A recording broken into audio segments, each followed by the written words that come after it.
Hello, I'm Lauren Taylor. This is the Iran War Today, our daily briefing, bringing you up to date with all you need to know on day 99 of the US-Israel war with Iran. Let's start with some of today's key developments. The shaky ceasefire between the US and Iran is tested further, with Iran striking Kuwait and Bahrain, and US forces hitting Iranian radar sites and drones. The Lebanese army says several of its troops have been killed in an Israeli airstrike on a military vehicle in the south of the country. And Iran reacts angrily to the failure of the US to grant visas to some of its World Cup support staff. The shaky ceasefire between the US and Iran has been tested further, with American forces targeting Iranian drones and radar sites, and Iran firing missiles at US bases in the Gulf. The latest exchanges have put further pressure on what's supposed to be a pause in hostilities to allow for negotiations for a peace deal. Bahrain and Kuwait have condemned the Iranian attacks on their countries, while the US said it had been responding to Iranian drone activity against ships attempting to pass through the Strait of Hormuz.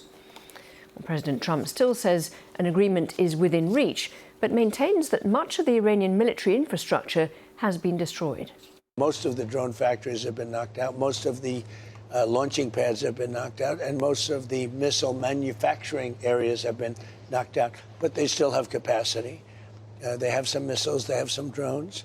I would say percentage-wise, maybe 21, 22% of their missiles. It's a lot of missiles. I want to speak to Tom Simons, who's in Washington for us. So, Tom, what have the US been saying about the latest strikes? Well, Lauren, the US has said that this is unwarranted Iranian aggression, and in response to that, the Iranians are saying that the US has breached the ceasefire. So let's just go over what's happened over the last 24 hours or so. This appears to have started, this latest tit-for-tat, with Iranian drones being sent towards shipping in the Strait of Hormuz. The US responding by attacking radar bases along the coast of Iran. The Iranians responding to that by sending 7 missiles towards Kuwait and Bahrain, and the US saying that 6 of those missiles were intercepted and the other one didn't reach its intended target. But no casualties, at least among US troops, and no US bases affected, according to CENTCOM. So what's happened? Well, I think we can sum all that up as this is a ceasefire that is absolutely fraying at the edges. And given that, is there any progress or any word on any progress towards a peace deal? Well, Donald Trump gave an interview earlier this week to CNBC, one of those phone interviews. He now picks up the phone to reporters. And he said that, quotes about the talks with Iran, "I don't care if they're over. Honestly, I really don't care. I couldn't care less." Now, only a week ago, he was predicting a deal within days. And he does tend to say things like that in his many statements and tweets and posts. He did another interview yesterday on camera in which he said that regarding the Iranians, that he believed they felt they had been virtually decapitated, but he said that they were a very proud nation and therefore were not seeking to reach a deal. So that's where we are. I think on the Iranian side, probably the events in Lebanon have been the biggest have had the biggest implication for the Iranian negotiators. There was a potential ceasefire in the last 24 hours, but it appears to have not really happened, partly because Hezbollah, which Iran backs, was refusing to agree to the ceasefire, was refusing to stop attacks and refusing to withdraw from areas of Lebanon that were part of that ceasefire deal. So that now seems to be dead, continuing hostilities there, and that does seem to be quite key when it comes to getting a deal between Iran and the US. Tom Simons, thank you very much indeed. And let's talk about Lebanon now. The Lebanese army says several of its troops have been killed in an Israeli airstrike on a military vehicle in the south of the country. One of those killed was an officer. Israel has continued to attack targets it says are linked to the Iranian-backed Hezbollah militants, despite a ceasefire having been agreed on Wednesday. Here's our correspondent Lina Sinjab in Beirut. The attack that took place today on a military vehicle in the south that left several soldiers dead, including one officer, is really shaking any confidence in this ceasefire agreement and putting the Lebanese army at risk. The agreement dictates that there will be pilot zones in the south where the Lebanese army will be deployed to make sure that it is clear of any presence of armed militias, mainly to clear it from any presence of Hezbollah. Now, after this attack, they fear that they might be under, attack from both the Israelis and Hezbollah. Hezbollah rejected categorically this ceasefire agreement, is rejecting these talks and, calling them as, shameless and humiliating for the country. There is a huge criticism to this agreement because it doesn't include a line about the withdrawal of the Israeli troops. But for the government, this is the only way forward. They said it repeatedly. The only way is for negotiations, for a gradual ceasefire to end this war and have a lasting agreement. And the president, Joseph Aoun, yesterday even put the blame on Iran. He said basically that the Iranians are using Lebanon as a bargain chip in their negotiations with the Israelis, with the Americans. Nina Sinjab. Well, the Iranian foreign minister has again pointed out that the situation in Lebanon is part of the overall conflict. But in the recent war between Iran and the United States, Lebanon is an inseparable part. Therefore, we do not see the fate of Iran's war with America and Israel as separate from the fate of the war in Lebanon. They are connected. Our correspondent Sebastian Usher is in Jerusalem. So, Sebastian, tell us about what Israel is saying about the killing of Lebanese army troops in that Israeli airstrike. Well, there was a statement from the Israeli military essentially saying that it did carry out the strikes, but saying that the vehicle in which the three Lebanese soldiers, a very senior commander, an officer and another soldier, were in and were killed, was moving suspiciously in an active combat zone, and that essentially is why the Israeli forces took action and fired at it. I mean, it shows, of course, as we've seen before, we've seen this with members of the Lebanese army which are not involved in the conflict, and we've seen it with the UNIFIL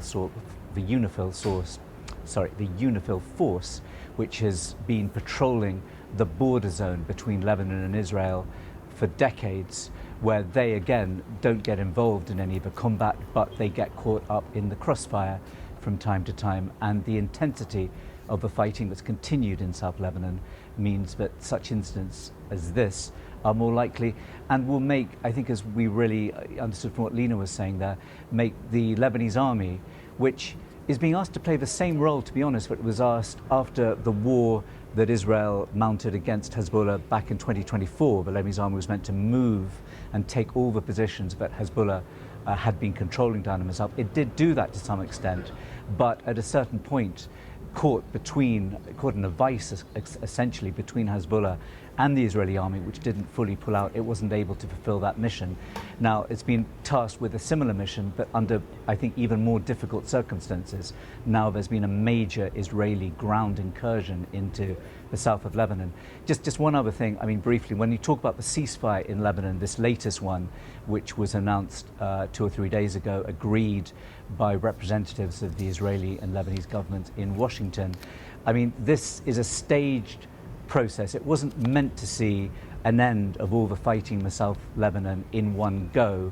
It was also meant to continue to forestall an extra escalation by Israel in terms of the Israeli military mounting new airstrikes on the southern suburbs of Beirut. We haven't seen that happen since this ceasefire went into effect, and we haven't seen, as far as anyone has been able to judge, any serious attacks by Hezbollah on northern Israel, on the communities there, which again was part of the deal that was done to try and prevent that escalation. So that's, very, very small amount of progress to be made, but it is some.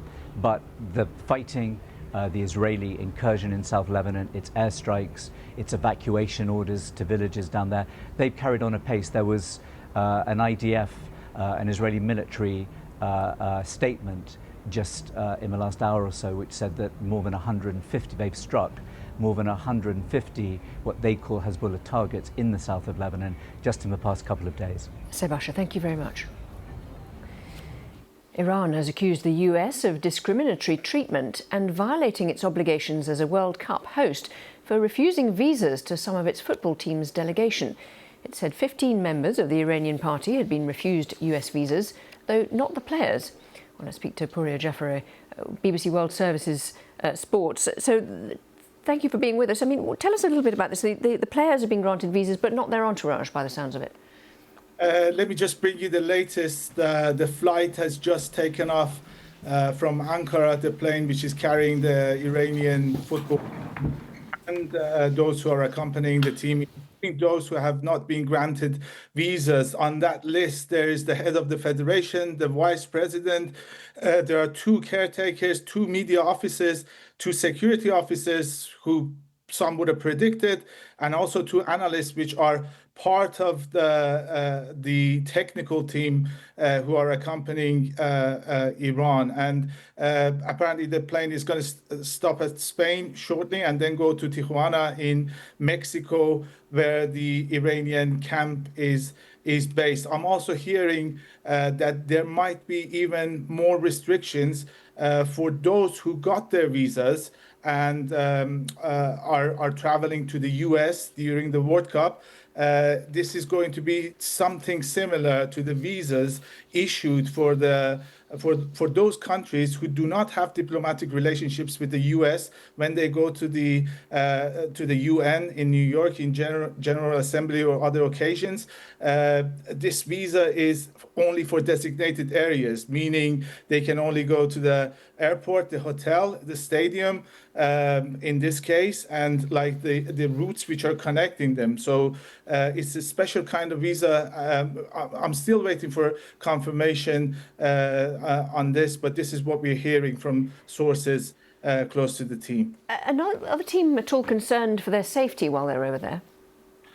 Tijuana in Mexico, it's known for that connection of the drug trafficking and the Mexican cartels and trafficking into California, and it's going to be difficult for the Iranian team in terms of the logistic and the travel. But originally, the camp they chose for that team was in Arizona. And let's not forget that California is home to so many Iranian diaspora who do not have a good relationship with this team and see this team as a representative of the Islamic Republic and not the people of Iran. They have already they are setting up rallies and protests against FIFA that is not letting them to carry any flags but the official flags to the stadium. So in a way, being in Tijuana, maybe it has its own negative side, but it's going to keep them safe from those Iranian diaspora who probably would have caused them some problems if their camp was in on the soil of the United States. Now it's going to be difficult for them to make that border crossing, go to Mexico. Apparently, every time you want to come back to the U.S., there is heavy traffic. A few hours you need to wait on that checkpoint before you come back to the U.S. And perhaps many Iranians, they find it too difficult to go and make themselves heard outside the training camp in Tijuana. Pouria Jaffareh, thank you very much indeed. Well, tomorrow, Sunday, will mark 100 days since the start of the Iran war. Despite numerous suggestions that moves towards peace are imminent, the ceasefire is still being tested, as we've seen with the tit-for-tat attacks over the last 24 hours. Well, to look at this in more detail, I'm joined by Kazra Naji from BBC Persian. Thanks for being with us. So, tell us first of all about the reaction in Iran to these latest tit-for-tat strikes, which are really putting the ceasefire at threat. Yes, and they're all blaming each other. The Iranians are blaming the US for starting it, and the US is blaming Iran for starting this. But this has been going on for some time now. This, for example, this kind of skirmish, serious skirmish between the US and Iran is the third time in about 10 days. less than 10 days. And it's the second time that Iran attacks with ballistic missiles Kuwait and Bahrain. So it's as you say, it's testing the ceasefire in a big way, in a very serious way. And how long this might go on, we have to wait and see. But obviously, it's pretty fragile, this peace process. And given that it'll be 100 days tomorrow, Yeah. Sunday, how would you describe the impacts, not just on Iran, but globally, of this war? I think it has changed the sort of power relations in the region. The US and Israel, when they started this attack on Iran, they had certain ideas. They haven't sort of achieved their aims. They wanted to get rid of the regime change. They wanted to undermine the security forces to the point that Iranians will rise and take over the power and change the regime. All of that didn't happen at all.